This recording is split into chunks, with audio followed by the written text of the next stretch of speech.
certainly acknowledge that there are many people who are, 13, 14, 15 that have sex with an adult and then feel as if they were taken advantage of too.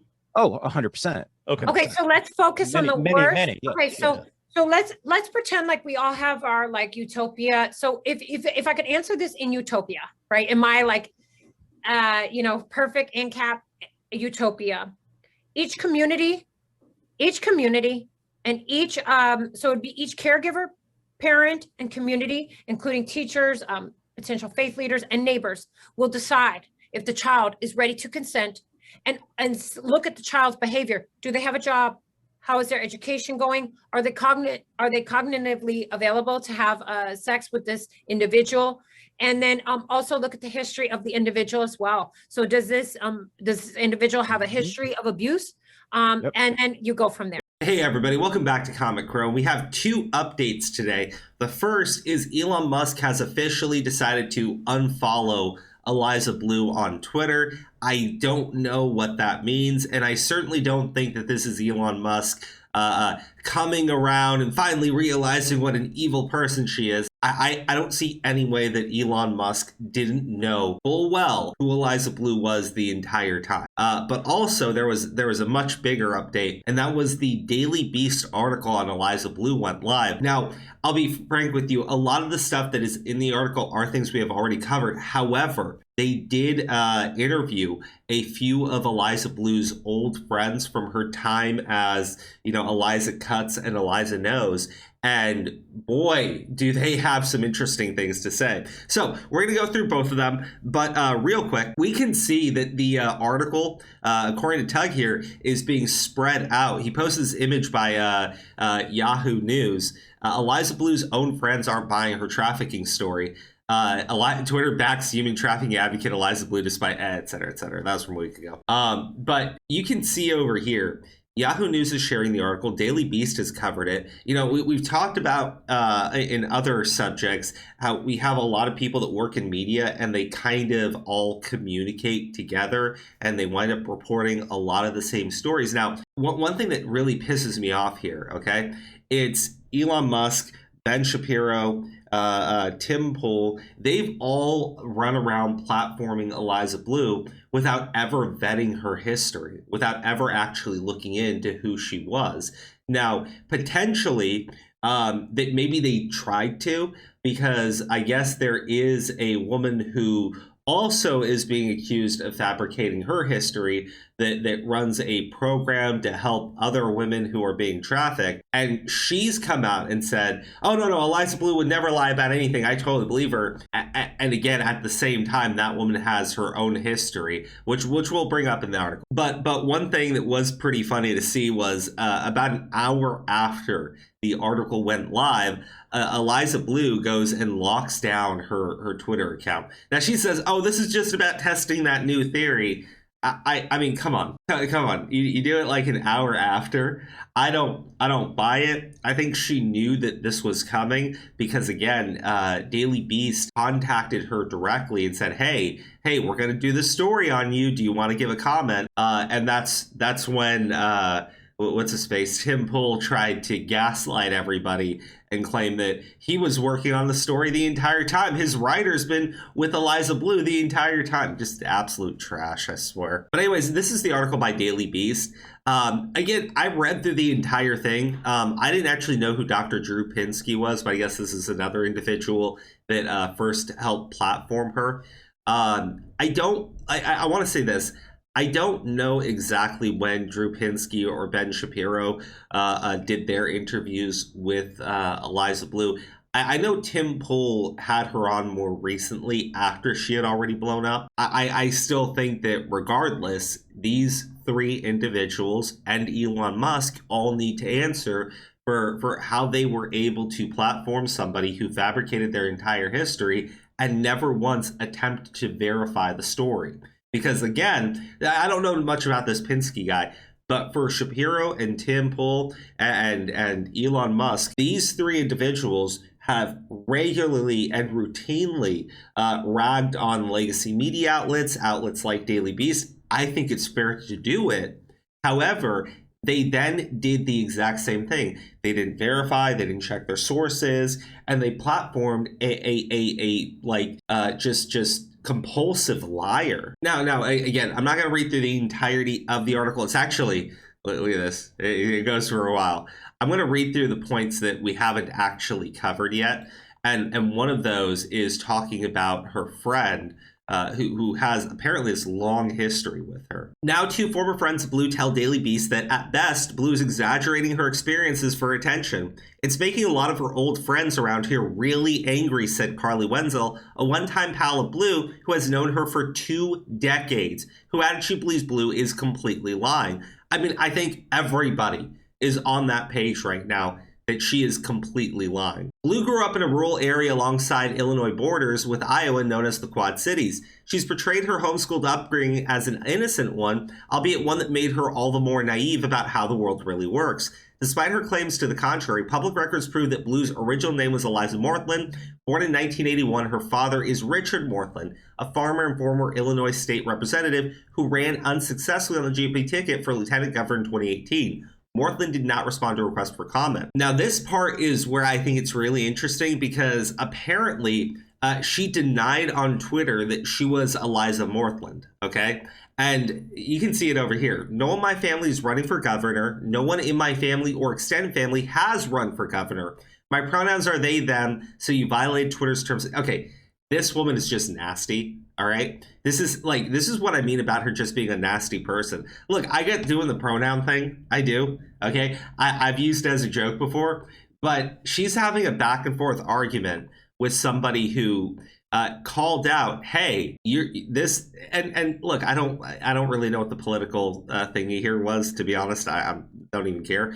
But she got called out and said, hey, this person's father is Richard Morthland. Eliza then responds with, no. In fact, you just misgendered me and my tweet was factual. I like, don't get me wrong. OK, if she's criticizing you for something stupid and you want to go after her and say, hey, my tweet was factual, do that. Denying that this man is your father is great. In fact, she even clarifies again, is this you or no? And she goes, no, that's not me. I think you might have me confused with someone else. This is what I mean about Eliza Bleu just being a Eliza Morthland, okay? Eliza Morthland is a compulsive liar who regularly makes up identities to go out and try and get famous with. Now, they bring up something else here in the article. Interviewed on Tim Pool's podcast, Bleu said she could not offer details about her alleged abusers because of unspecified legal issues. Then she asked why it would be a problem if she was making up her story. Let's say hypothetically, it is made up, Bleu said. What's my biggest win so far in public? Getting Twitter to address child sexual abuse material and make it a top priority? I'm not asking an abuser for money, and I'm not asking people for money, she added. Look, that to me, I think is false, okay? Because she's gotten a free car out of this. She's gotten fame and notoriety. She's been invited all over the country to speak about human trafficking. She's absolutely profited off of all of it. And again, it seems over here she's even acknowledging, well, I did make it up, but like, come on, I'm addressing child sex abuse. Like, come on. Like, I don't think that is an excuse to lie and make up your entire history. Over here, they get into it a little bit deeper. Bleu has said that her trafficking spanned 2 different periods separated by roughly a decade. In her telling, Bleu was first groomed by a prominent photographer she met at a Warped Tour concert in Chicago when she was 16. A few years later, when she was still a teenager in the late 1990s, Bleu's father drove her to Los Angeles because Bleu was convinced that an unnamed, high-profile musician she met through a photographer would make her a star. Instead, she was sexually assaulted within 48 hours of arriving in the city, according to a 2020 podcast interview. Her traffickers hooked her on meth. They wouldn't feed her. They wouldn't give her water. They sold her for $500 in a sex trafficking ring of transgender women. Like, dude, this story is kind of nuts when you actually hear her say it. And the thing is, she names locations where she was forced to stay at. She names the people that she was forced to stay at. She then says after all of this, she finally makes it back home, okay? She finally makes it back home. And then after 2 weeks, goes right back to LA to get her car and claims that she was once again caught up in human trafficking. I don't believe any of this. I don't believe any of this, okay? And her friends even say, hey, she's making this up. This didn't happen. In fact, let me go into the statement by her friend. Wenzel, a one-time friend of Bleu who says she has known the anti-trafficking activist for more than 2 decades, doesn't think Blue's account is accurate. I mean, she says it's a complete lie. Wenzel told the Daily Beast that she met Bleu in the Quad Cities where both women were partying with musicians. Wenzel was 18 and said Bleu was in her early 20s. Daily Beast verified Wenzel's friendship with Bleu through photographs. In Wenzel's telling, she and Bleu were both deeply involved in the scene subculture of the early aughts, a time of tight jeans, swooping haircuts, and high drama on sites like MySpace and LiveJournal. Wenzel was trying to hook up with a member of one of her favorite bands on a tour bus in Iowa City when Bleu stepped on board. The 2 young women realized they had mutual friends and shared interest in music and the men who made it. She said that she was going to be very famous for sleeping with band members, Wenzel recalled. And this all fits with what we know about Eliza Bleu from when she was Eliza Cuts, okay? She stalked the My Chemical Romance band. She stalked a specific member of that My Chemical Romance band. She wanted to be famous by sleeping with him, but when they were together, I guess she went kind of crazy on like MySpace and LiveJournal, attacking any fans that mentioned them and getting very jealous that there were women interested in him. Just like psychotic behavior while blasting out photos of them together all the time. That's why we have so many of them. Her timeline is just so weird, Wenzel said, noting she believes Bleu appears to be lying about her age in certain articles. Yeah, and I think we've talked about that too. On the blind date show, she was 21. And then it's, I want to say, roughly about 6 months to a year later, she claims to have been 17 at that time. So it's a little interesting, right? Bleu moved to Los Angeles, but Wenzel doesn't remember hearing about her old friend being trafficked. Instead, she said Bleu unsuccessfully tried to convince Wenzel to move in with her in California. She did not recall Bleu calling home to the Quad Cities with tales of being addicted to ice or living with a trafficked group of transgender women in the Hollywood Hills. Wenzel said she keeps seeing these stories out of LA and believes that absolutely didn't happen. By 2005, Bleu was back in Illinois and eventually earned, so this is when it goes into her being on, being friends with Jeffree Star, working with the My Chemical Romance band, and then stalking and dating a member of My Chemical Romance. Actually, I think it's really funny. They bring up the scandals that she was involved in, including the thinly veiled fictional account of her failed relationship, the creepy ass fanfic. And apparently her calling the guy the N-word. So yeah, go after her for being a racist, everybody. After leaving the rock circuit, Bleu lived with a friend in Chicago from roughly 2009 to 2011. That's around the period when Bleu claimed she began to be sex trafficked again by the unnamed athlete in a violence-plagued neighborhood. But that's not how her former roommate, who asked the Daily Beast not to use her name out of fear of backlash from Blue's fans, remembers it. Instead, she said the pair lived in Wicker Park, an affluent, trendy Chicago neighborhood. The roommate said Blue's parents were always supportive financially. She was not in a precarious situation, the roommate told the Daily Beast in a text message. The roommate does remember Bleu sleeping on the floor, though not because of bullet. She slept on the floor but by choice because she was into these floor pillows at the time, the friend told the Daily Beast, though she had that Bleu eventually bought a bed. Like the ex-roommate, Wenzel scoffs at the idea that Bleu lived in a dangerous neighborhood. Wenzel, who by then was married with a child, said she brought her toddler to visit Bleu and the roommate at their apartment, hardly the front line of a gang war.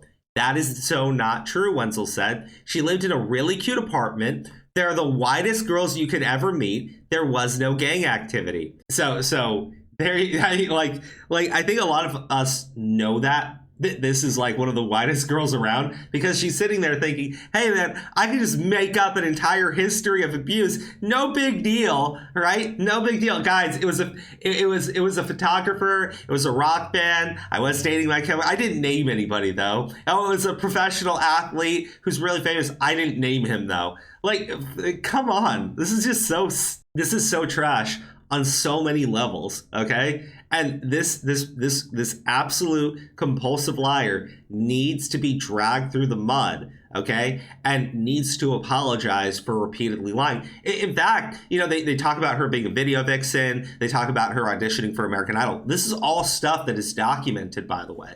right? Daily Beast did a decent job putting it all together in an article. Now, here's one thing I think is really interesting, though. Bleu also gave interviews about the video vixen lifestyle. In 2016, Bleu speaking in a markedly different voice than the one she used in earlier media appearances and one she uses today, claiming that she had rejected an offer to have sex with a client for 150 grand. It's a nice offer, but it's not me, Bleu said. Still, it appears that Bleu may have engaged in some kind of sex work around this time. In one interview, Bleu advertised her account on a now-defunct camgirl website where men could pay money to talk with her. Around 2016, Wenzel claims that Bleu asked her to join her as an escort, promising that Wenzel could make $500 in a night and offer that stunned Wenzel and her husband. She was absolutely loving it, Wenzel said. She was bragging about it, saying she was making so much money.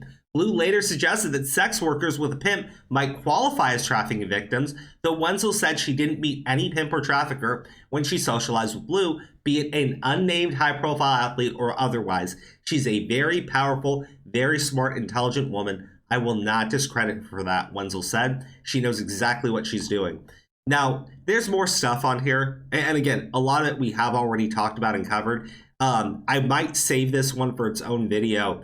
And it's this Donald individual who runs the Eve's Angels because, well, I mean, you can kind of see it on the screen here. So if you want to pause it and read the entire text here, I'll give you the brief summary. This Donald person who has backed up Eliza Bleu's claim apparently tried to get a payoff from her own parents and used her own daughter to claim that her own parents were sex trafficking children, even filed a police complaint against her parents. Now the police looked into it. There was no evidence of any wrongdoing. The daughter finally came forward and said, hey, my mom is making me say these things because she wants to get money off of you. And that leads to her parents then suing her for 50 grand. And then Donald has a video talking about how her roof has caved in because the gutter fell down, which is, I mean, $100, hundreds of dollars at most, not 50 grand, but she's raising money in this video for $50,000, right? And saying it's because her roof fell in, and you have everybody talking about how she's this human trafficking survivor advocate and you need to help her out with this money. But in reality, it's because this absolute bin accused her own parents of being sex traffickers in order to get money out of them. All right, guys. Well, I'm starting to lose my voice here, but you know they had some conversations with the Epstein victims, right? And there are some interesting things there because one of the victims says, "Hey, Eliza tried to throw herself in with this entire group of people. She tried to pretend that she was one of us." And to me, that is exactly who this woman is, okay? She is a compulsive liar. She tries to throw herself into these groups that she is not a part of, and then she just lies and lies and lies and tries to put herself on this little pedestal that, she's had the worst history out of everybody. She was sex trafficked for $500, hooked on meth. They didn't give her food, they didn't give her water, but then she's dancing around in music videos looking perfectly fucking healthy, right? I do think it's interesting, again, like I said at the start of the video, Elon Musk has finally decided, hey, I'm going to go ahead and unfollow this person. Maybe he is seeing the writing on the walls. Maybe he's at the point where he's going to slowly disassociate himself with Eliza Bleu while continuing to censor the information on the platform so it doesn't look too bad for him. And then he can just go around and pretend he's never even known this woman that well. I think that might be the route they're going to go. Either way, guys, what do you think about this situation? Have you read the article from Daily Beast? I'll share the archive link in the description. You let me know what you think, okay? Do you think that they did a decent job? I think for the most part they did. I think anytime they try to throw politics into it, it kind of goes off the rails. But, hearing the words from her friends about how, hey, Eliza not only made all this shit up, she was trying to get more people involved in prostitution. I mean, we know that Eliza Bleu willingly covered up child sex abuse material on Twitter for clout. Okay, we now have her friend saying, "Hey, Eliza tried to get me hooked into prostitution because she said it would make me a bunch of money." I don't know, but this woman sounds like the absolute fucking worst human being, like imaginable right now.